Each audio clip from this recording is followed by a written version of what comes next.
Welcome back as we continue our enlightenment on the dangers of volcanic eruption. Today we talk about landslides and how they can affect and impact human life. Landslides are common on tall, steep and weak volcanic cones. So let's talk about it today. They are large masses of wet or dry rock and soil that fall, slide or flow very rapidly under the force of gravity. Landslides commonly originate as massive rock falls or avalanches, which disintegrate during movement into fragments ranging from small particles to blocks hundreds of meters across. If the landslide is large enough and contain a high enough percentage of water and fine material, typically greater than 3 to 5% of clay-sized particles, it may transform into a lahar that can travel as much as 200 kilometers downstream. Landslides are common on volcanic cones because they are tall, steep, and weakened by the rise and eruption of molten rock. Magma releases volcanic gases that partially dissolve in groundwater, resulting in a hot, acidic hydrothermal system that weakens rock by altering minerals to clay. Furthermore, the mass of thousands of layers, lava, and loose fragmented rock debris can lead to fault zones that move frequently.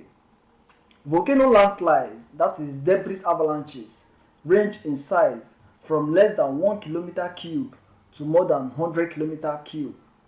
The high velocity and great momentum of landslides allow them to cross valley divides and run up slopes several hundred meters high.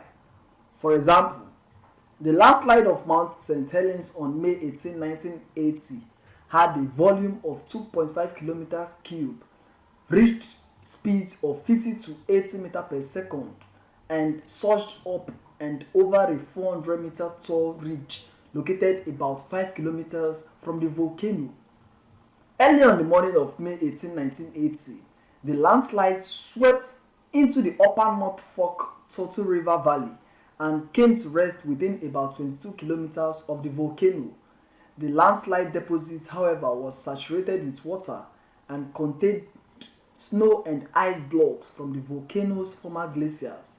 As soon as the landslide stopped moving, water percolated to the top of the deposit and poured across its regular surface, forming many lahars that merged as they rushed down the valley. The peak flow swept from the deposit about 5 hours after the landslide was emplaced. The lahar flowed down the Turtle River throughout the afternoon and evening, reaching its peak at midnight about 60 kilometers downstream from the volcano. The lahar destroyed roads, bridges, and homes. Several conditions can actually trigger landslides. The first one is intrusion of magma into a volcano.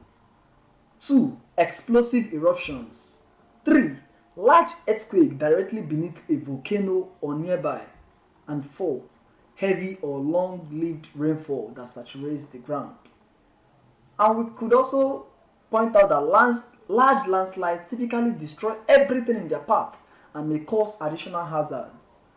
By removing a large part of a volcano's cone, a landslide may abruptly decrease pressure on the shallow magmatic and hydrothermal systems, which can generate explosions ranging from a small steam explosion to large steam and magma-driven directed blasts. This results in tephra and ashfall hazards for surrounding areas. Large landslides often bury valleys with tens to hundreds of meters of rock debris, forming a chaotic landscape marked by dozens of small hills and closed depressions.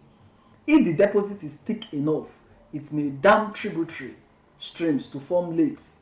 The lakes may eventually drain catastrophically, forming lahars and floods downstream.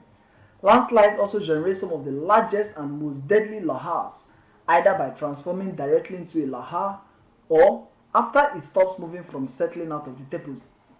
Historically, the most deadly volcano landslide occurred in 1792 when sliding debris from Mount Mayuyama near Onsen volcano in Japan slammed into the Ariaka Sea and generated a tsunami that reached the opposite shore and killed nearly 15,000 people. Large horseshoe-shaped craters, open at one end, have long been noted in many volcanic regions around the world. The origin of these breached craters has been controversial, but since the debris avalanche and eruption of Mount St. Helens in 1980, scientists believe that many of them formed as the result of a landslide.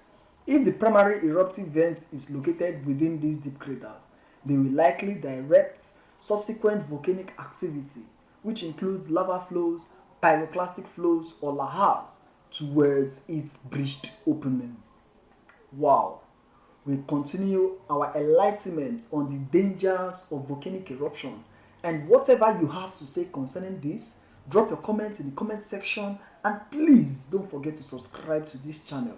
Thank you very much.